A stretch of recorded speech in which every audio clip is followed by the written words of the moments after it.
Master of Puppets. That's the title of the new album. Yeah. Yeah.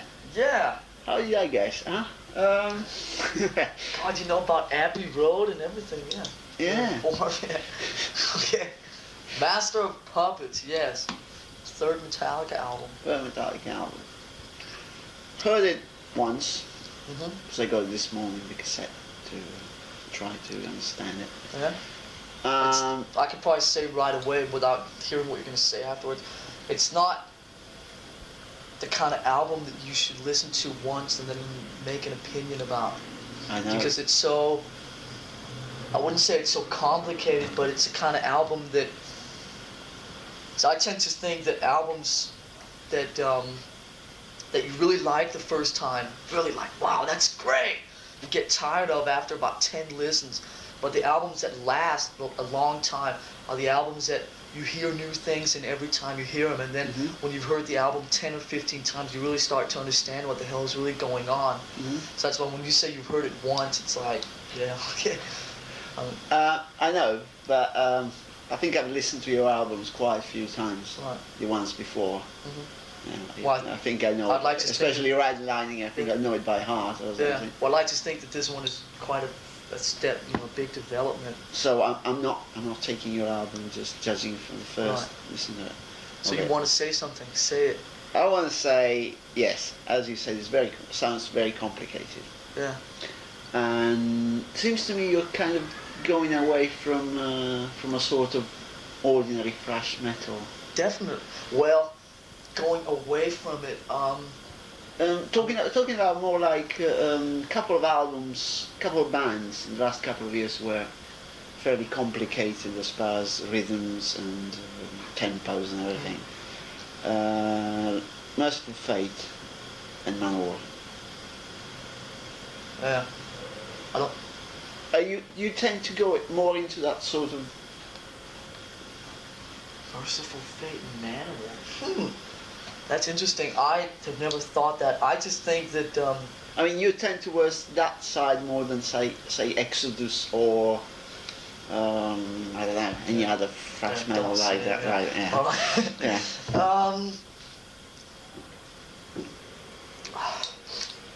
Interesting. I've never thought of it that way. I think that what we've done on this third album is that I think we found a style on the last album that we were really. It was like a style, as you've noticed, as I hope you've noticed, that the difference between the first album and Ride the Lightning, the difference between the second album and Ride the Lightning is not as big as the difference between the first two albums. Right, I think maybe the difference between the first and the second album was a big difference in maybe overall style, where I think the difference between the second and the third album is more an advancement. It's like that style we had on Ride the Lightning, but a lot better songs, better played, better sounding, works sort of just better as a whole. It's like, 2 years more mature, 2 years better type thing, I think that we have a style now in the last two albums, Ride the Lightning and Master of Puppets, that we really are happy with. And one of the reasons we're really happy with it, and I think it works so well for us, is we're not limiting ourselves to just one thing. Well, I think some of the bands you mentioned, well, a lot of the bands in that sort of thrash thing, don't need to mention any of the names, played very sort of narrow, and they can't really sort of go further out of the borders of what they're playing. It's very small. Well, I think maybe what you said, Merciful Fate and Manowar, I don't think, if that's your first opinion, I don't think that what we're doing has really. Well, in a very broad sense. I think, I'm not saying you sound like them, but yeah. I'm glad you said that. I can maybe see some of the some of the musical things we do. Some of the big, say when we have a 3-minute piece of musical things going on with harmonies, I can maybe see the Merciful Fate connection a little bit, because they moved a lot around and doing things like that too. But I think we keep it. I'm not saying anything bad about them. I just think we keep it a little bit easier maybe to understand than some of the stuff they did, and for ourselves mainly. I mean, it's like we don't get so complicated and so lost in ourselves in some of those 3 or 4 minute musical pieces that we do, as I feel that, and then again, I just feel that Merciful Fate sometimes got lost, and it just got so complicated that it didn't really make any sense. Yeah, I think they got so complicated that when they were playing live, they couldn't get the same, couldn't do it the same. It was so, they could not make it at all. Yeah. Because they couldn't get the instruments to work like they were working the album. I just think that I don't think we've given up on where we came from. I just think we've added a lot more, because I think the two sort of fast, speedy, I hate to use the word thrashy, but I will anyway. The two sort of speedy, thrashy songs on the album, Battery and Damage Incorporated, I think are just taking of where we came from, sort of. It's like if you go back it's like the roots of 3 years ago, just done 3 or 4 years better. Yeah. And they work better, songs are played a lot better. They're, I think, keep getting more aggressive, those songs. But I think without moving away from that, we've just expanded what we do.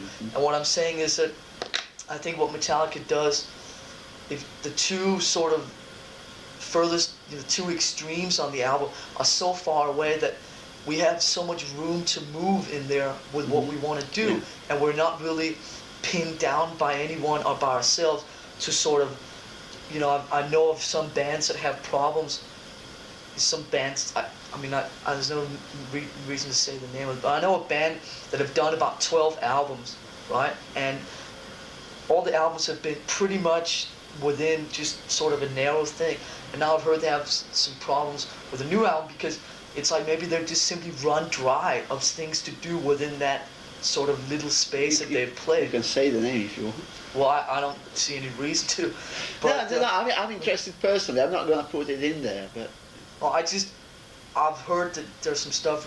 Judas Priest have always, say Judas Priest's last 5 albums, they've been very sort of compact with where they've moved. And I think what we're doing is, and it's not, as I've said a million times before, it's not really purposely, but I just think that the way we've written the songs for the new album and the way we've done the last 2 albums is just, it's so wide that we're not sort of tied down to any one thing. That it's, what we do on the next album, we can go in any of those directions that we want. We're not really tied down. It's really great to have that sense of sort of movement and freedom. I think that most of this speedy thrash, whatever, metal, they all tend to have the same pattern going on and on and on. It's just a matter of speed. Yeah. Either it's very fast or it's That's semi-fast or it's slow, but it's the same sort of thing with a guitar solo here and there. Well, we try and that's it. Yeah, we try and. Well, for you, it's great to hear like an acoustic guitar and a lot of instrumental, and then you go very fast, and then you stop, and you go back, and it's all. Yeah. It sounds. Also, I mean, like I've also said before, if you mix some of the fast stuff up with some slower, different, intricate stuff, that makes a fast stuff seem even faster. If you do all fast songs, then it's just another fast song. But I think we've managed to just do so many different things. I think they all sound like Metallica in a way, but it's all just very varied stuff. I mean, the album's actually like right. If you take, a few of the just, like, take, for instance, let's see if you know the word for this. 1, 2, 3, power. Okay, not much power happening at all. Why is there not much any power? Oh no, that's why. Okay. Whoa. Okay. See, like, if you take, this is our album, yeah. If you take, for instance, this, get some volume. Okay, start. How come it does not move? That's strange.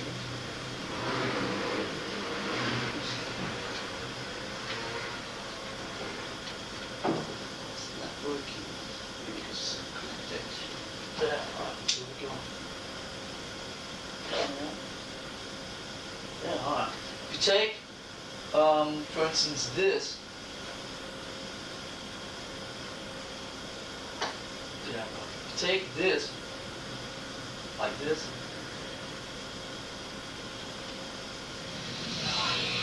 Like this, right? That. You know, which is like sort of old Metallica, right? Yeah. And you take this and here. That is better. I mean, it's like, it's so far apart, the moods Yeah, are so yeah, different. totally. That's like, we have all that room to move, and all that room is in all the other songs, you know? All the room is, you know, in, you know, here, you know, slow stuff, and, you know, slow, you know, more traditional Metallica stuff, and then, you know, there's stuff like this right here.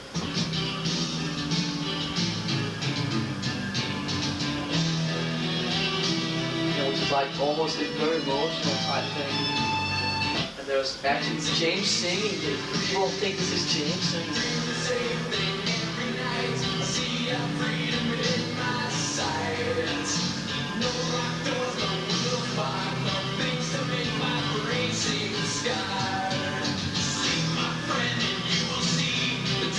Yeah, sounds so.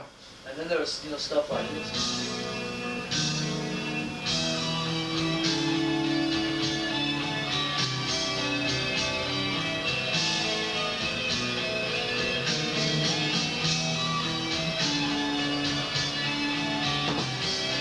At the same time, you know, 2 seconds later, it's like, Yeah. so I mean, what I'm just trying to say is that, you know, we just, I'm really happy about the situation because it's like, we're just not tied down to one thing. I think that's really going to work good for us over the next couple of years because we're not sort of, people are not going to expect only one thing from us. Can you say that? Say Call of Cthulhu. Cthulhu. Yeah. Was like all these ideas. That's an interesting point. Never thought of it that way, but I'll Because it's got a lot of Yeah. changes and it's all just instrumental. I think there are songs on this album. I think a song like Master of Puppets, a title track, is a lot of these ideas thrown into one song. Yeah. But then again, it's not. I mean, it's not like we sit down and go, okay, we have to convey all these ideas into one song. It's just, we write the song and these things just sort of happen through the song. And then you add and you change. And Yeah, then, just it just sort of the song grows, you know. It's just a lot of this stuff happens. Because you in also the song. have, you know, most of the songs are extreme. I mean, very extremely long. Yeah. It's not. You Yeah. know, there's always been talk about the connection between punk and thrash metal, where it was fast and quick and short songs. But this is totally different. Yeah. It's talking about 6 minutes, 7 minute songs. Yeah, 8. Yeah. And I don't know. See, we worked on this album for 6 months, and it's like when you're working on it the whole time, you sometimes tend to lose track of what you're doing and where you are. And we finished mixing it about 3.5 weeks in LA, 3.5 weeks ago in LA. And now when I sit back and listen to the album, now it's like all over. You know? It's like, it's a fucking good record. It really is. Yeah. I mean, the songs on there are like, it's all Metallica, and you can hear every one of them is Metallica. But it's just it's got there's just so many different moods and feels, and there's a lot of power. I think we found that you don't have, like I've said before, you don't have to play really fast to be powerful. And I think, you know, the whole thing is powerful in different moods. You know, you can be even powerful through emotion. You know, being really emotional. You know. Do you, so yeah, obviously when you listen to the album, it's also structured and everything. Yeah. Don't you That's think, why, like I said, it's really an album you have to give some time. Don't you think that one being so difficult, so you needs a bit of time to understand it, Yeah. and then bye. Fine. We're going after the next time. Huh? Do you want us to get you something for dinner? Or are you going to party dinner? So. Right, being complicated, and do you think that live it's one difficult to get into, but not so much that, might end up being a bit of a mishmash too. I mean, do you find it difficult to put these things out live? I don't know. I haven't played it live yet. No, I mean Ride the Lightning as well. Yeah. I mean, does it get too much, same sort of sound live, and you lose these different moods? And because obviously, when you play live, it's much heavier. You haven't got any acoustic guitars live. It's a good point. I think last year on the 6 months of Ride the Lightning tour, I think everything worked really well. Now, about 3 of the songs are 2 minutes longer than anything on Ride the Lightning. I don't know. It should be interesting to see. I think. No, I mean, and it's just to see if you're foreseeing any problem for the next. No, I'm not tour, foreseeing any problems yet, but it's like it could be, but some develop. I don't know. This year we'll also have a lot bigger.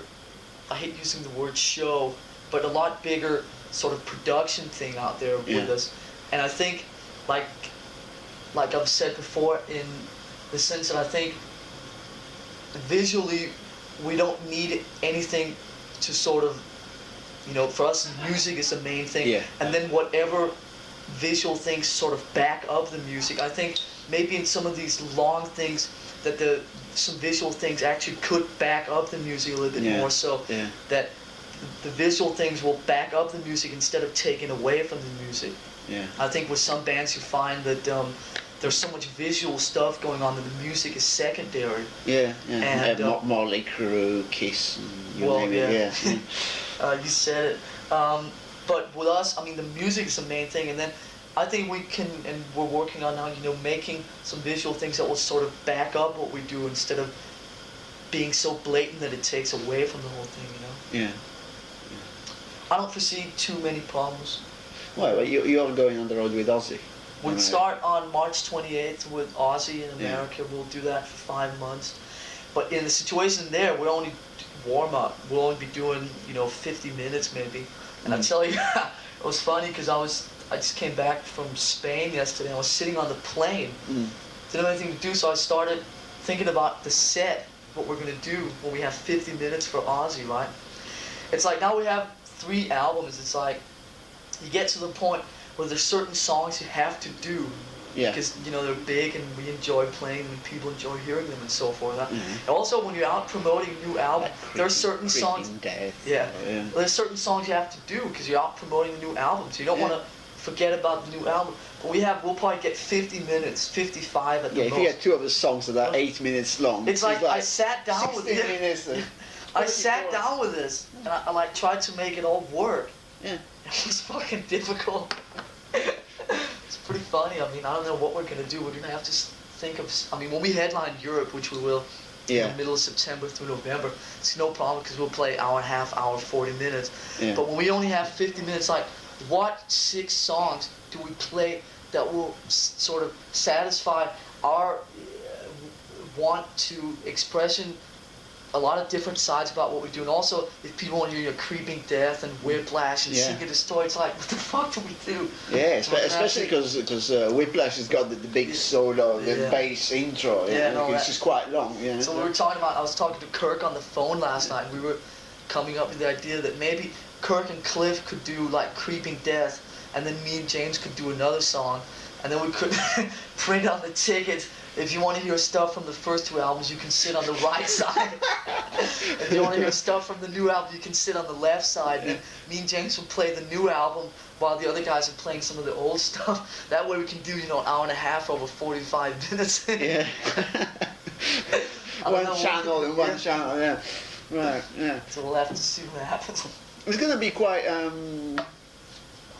the thing, you and Ozzy Osbourne together. Yes, because you all had quite a lot of problems in America with kids committing suicide and then devil. It's interesting you say that. Because as you know, with the whole thing with Ozzy now is suicides and in America. It's and an interesting. You had one as well. Yes, we had. And I'm sure that I'm sure this is not. I mean, I'm sure this is only the beginning. Unfortunately, I say that, but as you know, with the nature of our lyrics, I think the lyrics of James Wright, it's very, very easy for a lot of average thinking people to misunderstand what the lyrics are Yeah. about and misunderstand what we as a group are trying to express through some of these songs that Yeah. James puts on paper. And I think, like, I was having a big talk with Peter the other day, I think that the bigger we get in America, and with this album and this tour, I mean, in a year's time, we'll probably be a major band in America. The way there's a lot of excitement, it's like you can just, and I'm not saying this to sort of brag or anything. Yeah. I'm just saying it's like you can feel it. It's like, I'm not saying, oh, we're gonna be big in a minute, but I mean, it's something that you can just sense. It's like it's there. It's Yeah. like it's waiting to sort of just break out. And the band the last 2 years in Europe were like up there already. Yeah. You're fairly major, big, because it doesn't make a difference if you're on what kind of label you're on in Europe, because if you're happening, you're happening. Like, but in America, it's really impossible to break sort of big time until you're a major Yeah, label. it's a big Yeah. territory. It takes time to Right. So now that we've been Usually with a major really- label for a year and a half, things just keep moving like this. Yeah. And with the new album and that tour that we have in the States, it's like the buzz and the excitement there. It's just, you can feel it's there. And probably within a year's time, Metallica's going to be a major band in the States. The way, you know, almost up to like what Iron Maiden and so forth are in the States. And that's when I think that we're going to get a lot more of the stuff that we've tasted a little bit of, because I think it's very easy for people to, like I said, misunderstand some of the things that we're trying to say, but I think, you know, the lyrics on the last two albums, from our point of view, and we hope that people read them the way that we wanted to understand them. Uh-huh. You know, but it's just, I think it's very easy for people to misunderstand that a lot of it is actually very, very offensive when, I mean, it's written very offensively, but it's not, it's more meant as a negative, it's sort of more underlying the negative aspects of some of these offensive things that go on around us, you know, Yeah. which is, you know, what a lot of it's about. I foresee a lot of stuff happening over the next couple of years. So we're ready. We have the best lawyer we can get. We're standing there being ready. But have what was it? Call of whatever. Cthulhu. Yeah. Was inspired by an old story Yes. by H.P. Lovecraft. Lovecraft. Yes. Anything like that Well, in the new I mean, album? let's just say, I mean, let's stress one thing again. It was inspired, but you gotta remember it was an instrumental. Yeah, So- yeah. Yeah, so but it's a lot like, of people saw it as the instrumental translation of Yeah. Yeah, I mean, that's the way we maybe looked at it, and how Mm. people saw it Yeah. was, you know, up to themselves. Yes, there is. On the new album, the third track on side one, which is called The Thing That Should Not Be, I was going to ask you what was Yes. the thing. that should not be, is, I wouldn't so much say a continuation, because it's not really about Cthulhu, but it's, if I say it stupidly, I'll say it's about one of Cthulhu's friends. It's like, Yeah. it's like one of Cthulhu's, One of his pals. Yeah. yeah, it's one of his pals that lived, you know, 3 caves down in this underwater world type Yeah. situation. And because it's inspired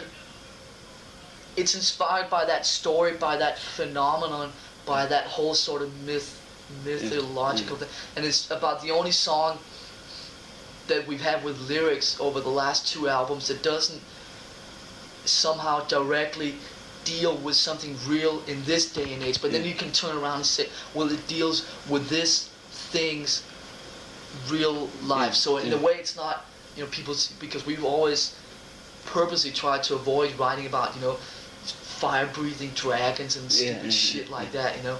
But then some people, I could imagine, would say, well, what is this? Isn't this a bit like that? But then, I mean, the lyrics, if you look at the lyrics, they're more written about this thing, or how you want to classify it, as real life. So it's maybe, you know, when we write about, you know, Ride the Lightning, or you know, songs like Master of Puppets or Disposable Heroes or whatever, it's like, which is real for us, this is real for the thing, Yeah. which is nameless. Yeah. And so in a way, it's sort of a continuation of the Cthulhu saga, but it's not about Cthulhu, it's about one of his good friends who hangs out down Yeah. a bit So, further. so this is not one of the songs where people are gonna kill themselves. Or, well, you don't need a lawyer. For No, one. this song is probably fairly harmless in that sense. So you're gonna put this in the live show and the right, okay. But yeah, what exactly? I mean, in what way they misunderstand you? I mean, what exactly what do you want to put across? Because I never interviewed Metallica before, so I'd like. We've met before though. Yeah, we met loads of places. We've never done an interview? No, I never interviewed Metallica before. Really? I've seen you like Oh. 6-7 times when you played in Europe. I Yeah. saw you in. You were in Paris. Yeah. Saw you when. Yeah, I know we've seen it at all the festivals. I just thought maybe we'd played another talk festival in Europe. No. I think it was Poppering. Yeah. Yeah, that was the one. What are we talking? I don't know if we're. See, I don't know if a lot of the stuff is written. A lot of these things with Metallica, and this might sound a bit cliche, but it's actually really true. The music is played by us and written by us, right? But it's also played for us and written for us, which means that when we write a song, say "Ride the Lightning," it's not really. We're not trying to tell anything what they should think about capital punishment or about the electric chair.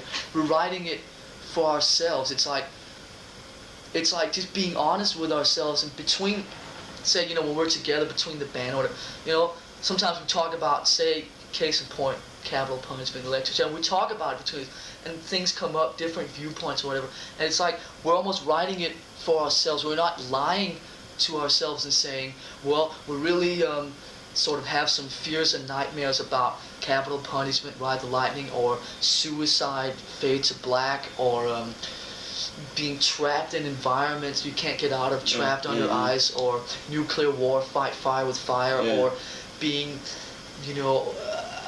held by someone else or something else, like Master Puppets, Disposable Heroes, Leper Messiah. These are things we talk about. We're not afraid to sort of talk about them and then say, write about, chasing a girl down the street. It's like we're just being honest with ourselves. And these are some of the things that fascinate us, and some of the things that we sort of feel that it's interesting to write about this instead of writing about, running after girls or, Satan or whatever. Because, which is all part of, then again, it would clash a bit if you talked about chasing girls in the streets or. Yeah, well, it's just not really. With the music. Yeah. I mean, I think some of the way the lyrics come across and some of the ideas that are being talked about is a little bit mysterious, and also I think it just fits in really well with the music. But it's not, again, it's not purposely, the lyrics aren't purposely written to fit in with the music. They're just written about things that are fascinating us. It's like one thing that really have fascinated, me and the rest of the guys over in, like, we talked about so much and laughed at and maybe even been a bit scared of, is like, especially in America, about how people think they're so free and people think they're so independent, and it's like, which is the whole thing of what the Master Puppets thing is about. It's about it's about a few. It's like people being ruled by someone else. It could be other people, it could be institutions, it could be drugs, it could be alcohol, it could be religion. I mean, it's a number of things that could be run by or ruled by, only they don't really know. It's all subconsciously, which is really what the whole thing of Master, like with someone holding the dolls and all that, and ruining it, and sort of planning them out and telling them what to do, and now you move your arm and all. That's really that whole thing. And there's 4 songs on the new album that deal with that issue in 4 different ways. There's Master Puppets, which deals with someone's life being run and ruled by drugs, only he doesn't really know it and is afraid to admit it. There's the song Disposable Heroes, which deals with a young kid's life being sort of run by his parents and by the government, and them sort of being proud of him going out to war and fighting for all this stuff he doesn't know about. He's sort of just an extension of these people's war ideas and so forth, so he's a puppet in that sense. Then there's a song which people a lot of times find an interesting title. We have the title called Leper Messiah. Yes, second song of B-side. Yes, which is one thing, a lot of times at home in San Francisco, when me and James have been out, drinking all weekend or whatever, on Sunday night, just sort of sit on the couch, real burned out from the whole weekend. On Sunday night, American television, a lot of the channels, they have what is called sort of TV religion, or sort of, the proper word is evangelism, which is they have a preacher on television preaching, the word of God, speaking out of the Bible, talking about Jesus and whatever, right? And then it's really, really interesting. It's something that really has to be believed, seen to be believed. And then he talks about, if you send me money, you can go to heaven sooner. Well, I've seen some of those so-called new prophets, or and it's all preachers on TV going. And it just basically what it does is it works on people's sort of, just people are really ignorant, and they have this guy saying, I want your money. Well, I mean, he doesn't say it directly. He says, God needs your money to build more churches. So if you send your money to me, I will build the churches. So he goes and buys a swimming pool and a Cadillac, right? Yeah. And people think that they will go to heaven sooner or have a better heaven if they send money. And just it's very, very, just people being very ignorant and being just very stupid, basically. Yeah, and then, so a lot of these songs deal with different types of being manipulated. Yeah. And these are just some of the things that interest us, so we write about them. Period. Yeah. No, but we're not like, which was your initial question, how do we want people to sort of receive this? I don't really think that we want people to.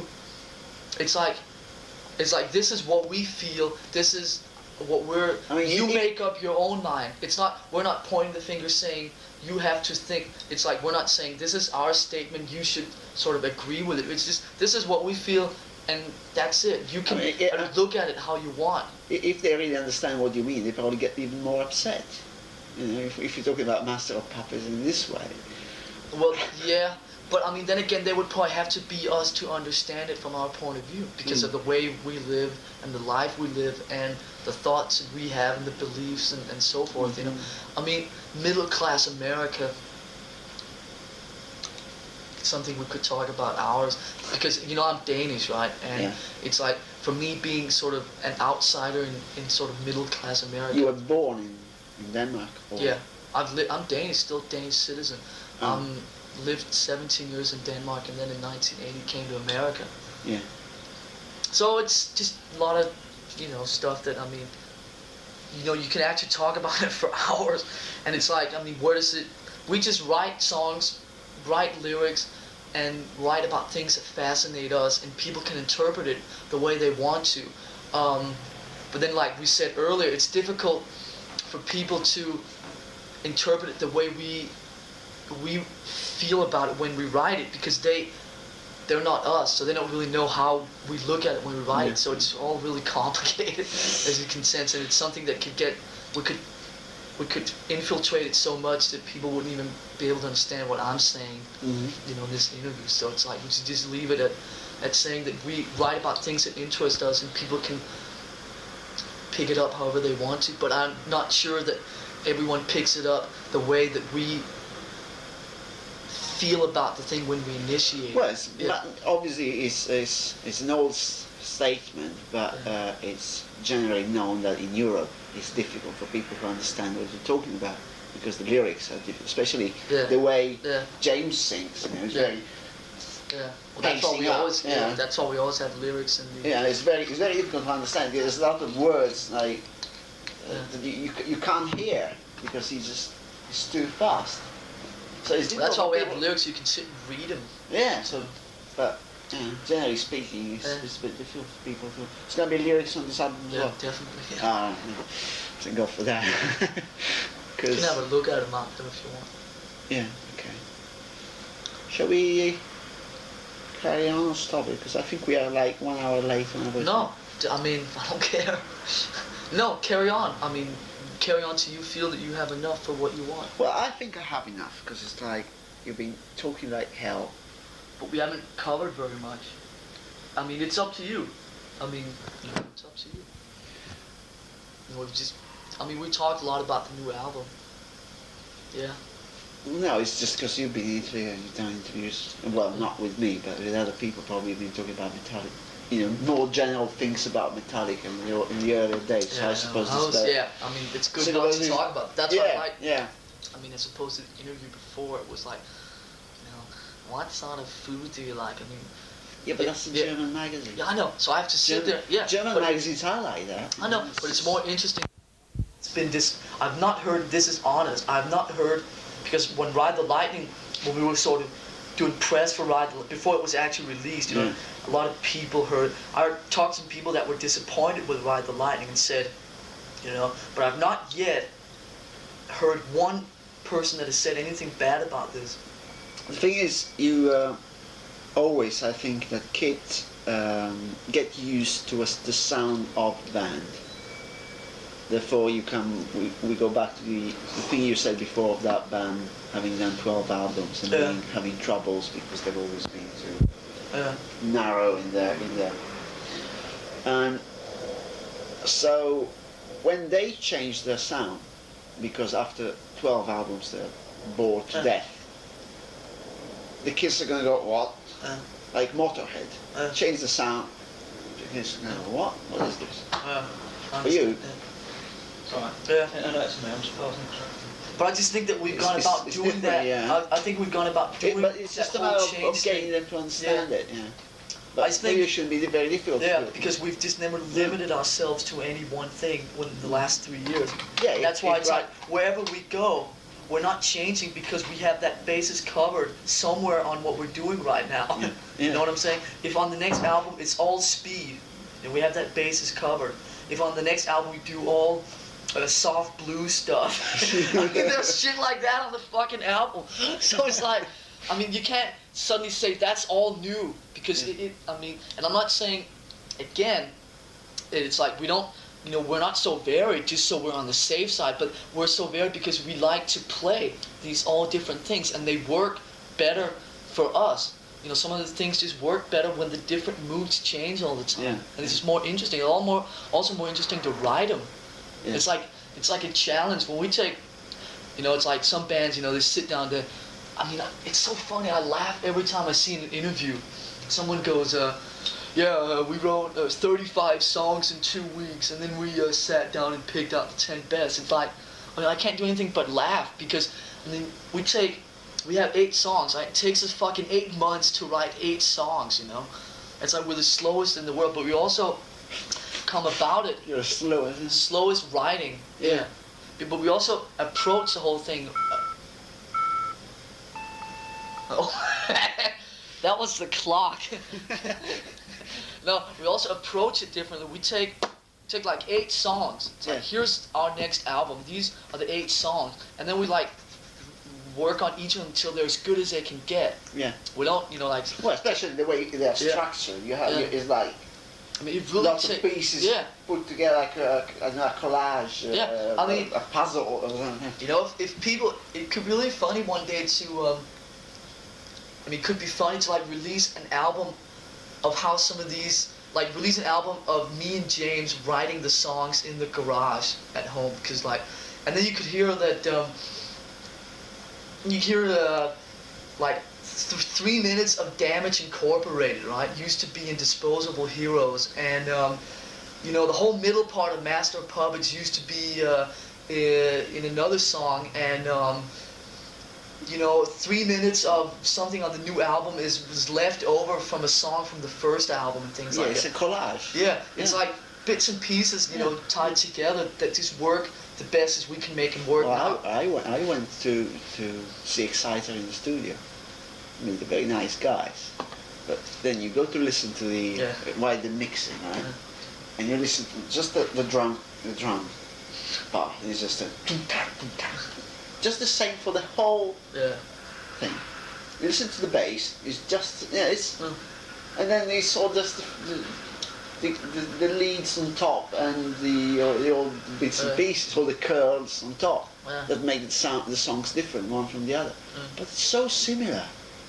I mean, I bet that people take 4 days. Those bands take 4 days to write 10 songs because they're just the same. I mean, if you've heard, there's some stuff on here. It's like, I mean, when me and James write songs together, it's like, I mean, the amount of stuff that we say, wait a minute, that's a little bit like this thing, and we just throw it away. Mm. And there's so many places like when we had things on this album where it's like listen to it. Wait a minute, that sounds a little bit like something on Ride the Line. Just throw it away, because like you got to be careful just not to repeat yourself. Mm-hmm. And it's like, I mean, I just think that these 8 songs, it's like they just really work. I also think that one thing that's really important, I think the album works better as a whole album. It's like you start at Battery and play the whole album and end up in Damage, and then it works really well like that. I think, I'm not saying,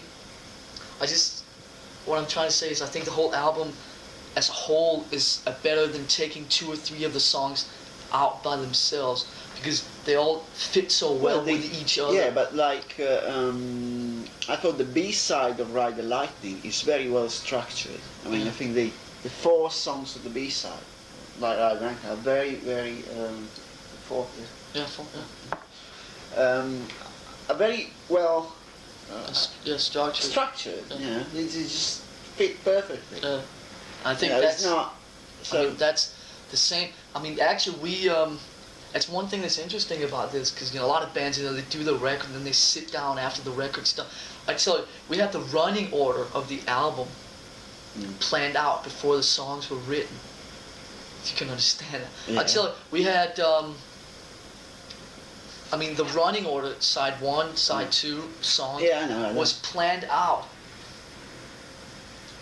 Probably when we had maybe 4 complete songs, the main ideas for about 2 or 3 songs, and like 1 riff for the last song. The running order was planned out.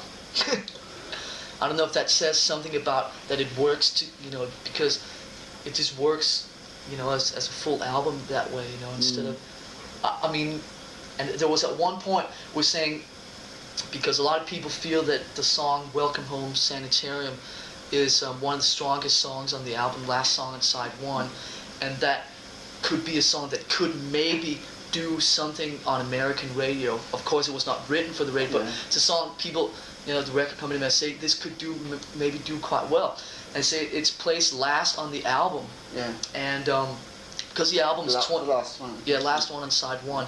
Because the album is so long, 27 minutes a side, the quality of the sound is a little bit less because you have so much music on. You only have so much room on a record, right? So usually the songs that tend to suffer sound-wise are the last song, the further down you get on the record. So like the end of the album is maybe a little bit less sounding than the beginning of the album. Yeah, I know, And then Sanitarium was hanging out at the end of side 1, and people were going, why don't you try and move that around a little bit? And we sat down, and it was just like, it was impossible to move it. It was impossible to just not have it the way that these 8 songs are on a roll, because the whole flow of how the album works would just not be the same. Would it with different tempos and moods and feels and stuff like that. Just an idea. Would you think it would be to stretch the thing too much? You have like a side, one song that lasts the whole side of an album. I mean, you ever thought of doing something like that? A big. No, I don't. No. You think you're stretching it too much? Yeah. I think. No, just came. I don't know. Now that if I really think of it seriously, I think that would be really bad to do.